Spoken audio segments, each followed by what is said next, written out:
Real Screeners are back, and this go around we're going to give you our real take on the movies we're looking forward to the most in the spring and summer of 2020. That's right, we're looking forward to some female empowerment, some sequels and spin-offs, and also the usual summer blockbuster filled with action and sci-fi and superheroes.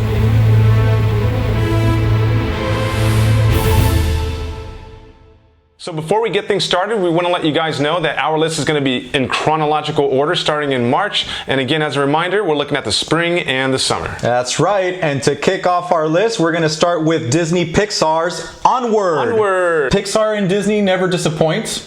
They always have solid entries, and this one has an intriguing, storyline about these elves, their brothers, and they're trying to basically spend one more day with their dead father. I know, very touching. Lines. Very touching, But also comedic, right? Because you're going to have Tom Holland and Chris Pratt voices in there, right? So looking forward to their voice talents for sure. And moving on from that, let's go to A Quiet Place.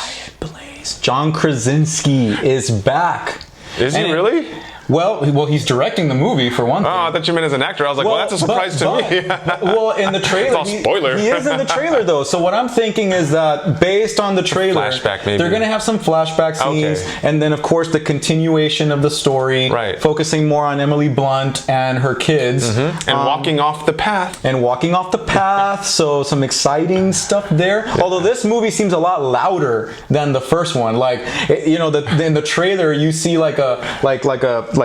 almost like a car chase going on, or like a bus running into to heck with all this, we've got shotguns. Yeah, and then apparently they're gonna find a replacement male lead role here. Okay. So we'll see what happens, but I was a big fan of the original Quiet Place, so definitely looking forward to that. Make sure that you guys chew your popcorn softly, okay? Or else everyone will be able to hear it. All right, so moving on with that, we'll go toward the back end of March. We have Mulan, the live-action remake, and I am stoked for that movie. I was a big fan of the cartoon. Yeah, so I was very surprised to find out that this movie is actually directed by Niki Caro, who also directed Whale Rider. That was definitely a female empowerment movie, so it makes sense for her to pick this up. Yeah. And I'm excited to see a version of Mulan that's not a musical, but more of a live-action film with some of the musical score influences. Okay, good, because I kind of want to hear that, let's get down to business. Maybe not like in those words, but I want to hear the tune at least. And it seems like they're going to do great things with the cinematography here, for example. Yes, and the fighting fighting sequences. So I'm excited to see that.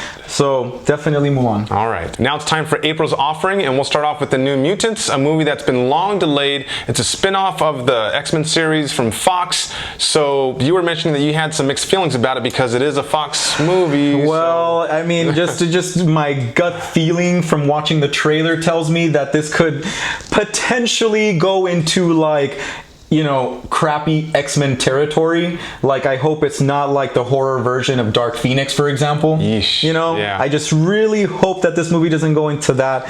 I'm hopeful though. It looks interesting, and the actors are definitely cool. Yeah, like the girl who plays Arya Stark, actually, That's right. A lot of forward to a good cast. Talent. Yeah, it's a good young cast. I like the fact that it's going to have some horror in it, so it's a different type of superhero movie. So I'm eager to see how they play that out. And next we have No Time to Die, the next James Bond film starring Daniel Craig, and of course Christoph Waltz is back, and this time we have Rami Malek, new villain. That's right, I'm eager to see that. Yes, and we have Ana de Armas from Knives Out fame as a Bond girl, so excited for that as well. Now she's exploding right now, and I think it's her time to really jump up to the very top of the A-list, because she's an actress that is definitely on the rise. Indeed, and the trailer looks exciting, and of course I always like my martinis shaken and not stirred. So who doesn't, right? We are very much looking forward to that. Hey, but one thing's for sure, we're both looking forward to the month of May, when we finally have the not even delayed, the much what were you thinking about waiting? Anticipated.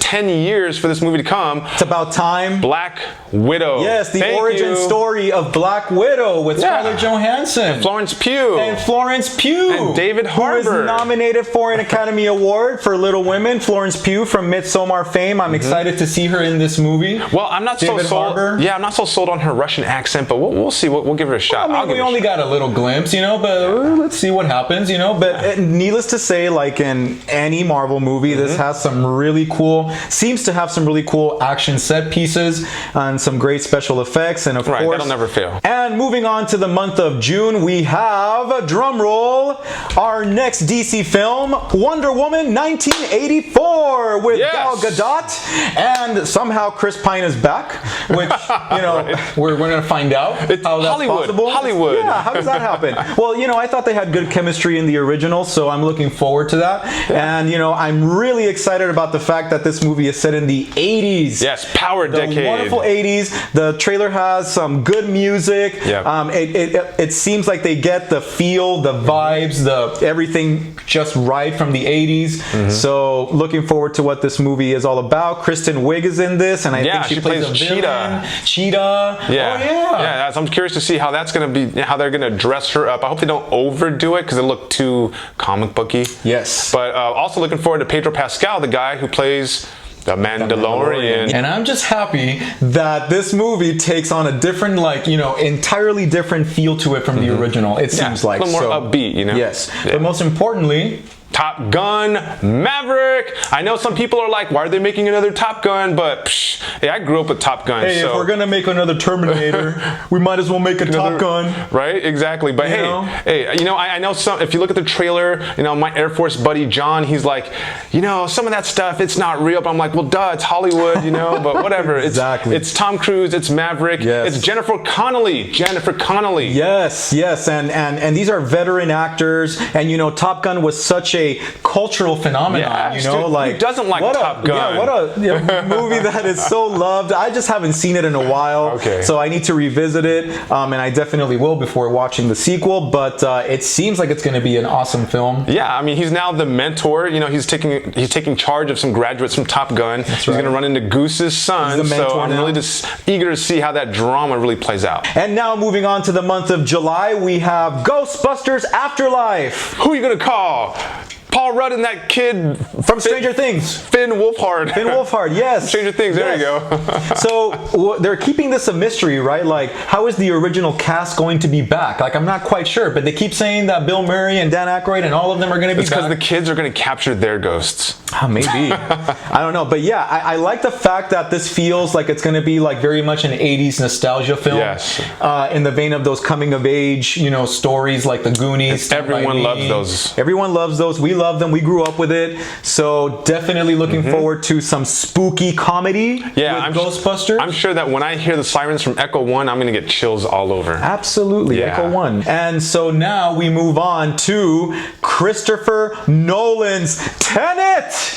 This is by far the movie I'm looking forward to the most, man. If you guys haven't seen the trailer for Tenet or the premise, watch it. You go right now, stop the video, come back. Watch it, yes. IMDb it, Rotten Tomato it, whatever you need to do, watch the trailer. Yeah. We've got John David Washington, we've got Michael Caine, we've got a stellar cast here. We've got a mind trip because this involves what? Time travel. Guys, if you... An espionage film with time travel elements and God knows what else. I mean, yeah. If you guys liked Inception, you will love this movie. I mean, I haven't even seen it, but Christopher Nolan, all those elements, this is going to be a badass movie. Now, we'd love to go on and on because we had an entire list of movies, but you know what? For this video, we're just going to keep it spring and summer 2020. When summer's over, we'll come out with the list for fall and for winter, guys. So don't forget at the comments below, let us know what you think about our list and let us know what your favorite movies are coming up in the next several months. And don't forget to look us up on social media. We're on Facebook at Real Screeners and Instagram real.screeners. And don't forget to hit that subscribe and bell button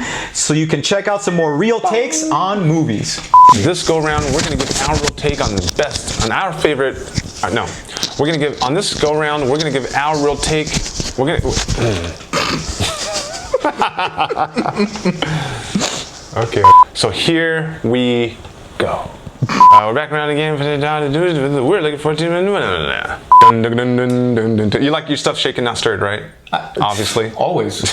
Always. We have Arma de Casas of Knives Out fame, which I'm excited to see. It's Ana de Armas. I'm excited to see what Ana de Armas does in this movie as a Bond girl. She's ready to explode onto the scene as an major A-list actress. Yes, she is, and she is from Knives Out. Sorry, we're gonna do that again. Sorry, I messed up on that one. Sorry.